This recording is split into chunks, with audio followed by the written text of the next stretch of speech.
ठाण्यामध्ये विविध सार्वजनिक तसेच गृहनिर्माण प्रकल्पांची विकास कामं सुरू आहेत आणि या विकास कामांमुळे जे होणारं प्रदूषण आहे त्यामुळे ठाण्यातली जी एक्यूआय इंडेक्स किंवा जी प्रदूषणाची पातळी मोजतात तो निर्देशांक आहे तो अत्युत्तम स्थितीवरती पोहोचलेला आहे. आणि आज प्रदूषणाच्या बाबतीत ठाणे शहराने ही दिल्लीलाही मागे टाकलेलं आहे, राजधानी दिल्लीलाही मागे टाकले.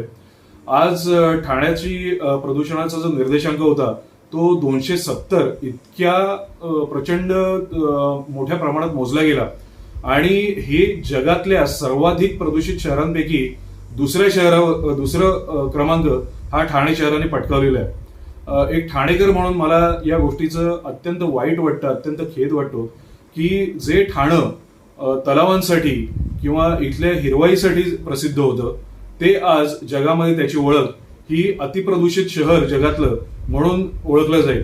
मध्ये जी सुमोटो याचिका या वायू प्रदूषणावरती सुरू आहे त्यामध्ये महाराष्ट्र प्रदूषण नियंत्रण मंडळाने जी नियमावली आखून दिली आहे वायू प्रदूषण आटोक्यात आणण्यासाठी त्याचं कुठलंही पालन हे ठाणे शहरामध्ये होताना दिसत नाहीये आणि त्याचाच परिपाक म्हणून आज आपल्याला हा निर्देशांक या अत्युच्च पातळीवरती पोहोचलेला दिसतोय.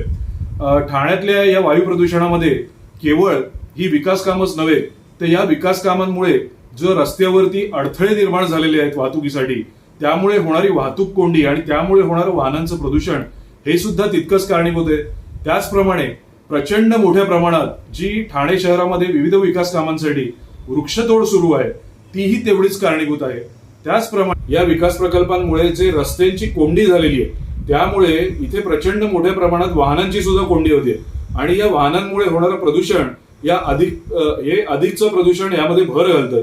त्याचप्रमाणे इथे प्रचंड मोठ्या प्रमाणात ठाण्यामध्ये वृक्षतोड होते म्हणजे जे नैसर्गिक स्पंज म्हणून कार्य करतात, जे नैसर्गिकरित्या हे संपूर्ण प्रदूषण रोखण्याचं काम करतात, थोपवण्याचं काम करतात, ते वृक्ष हजारोंच्या संख्येने ठाण्यामध्ये तोडले जात आहेत.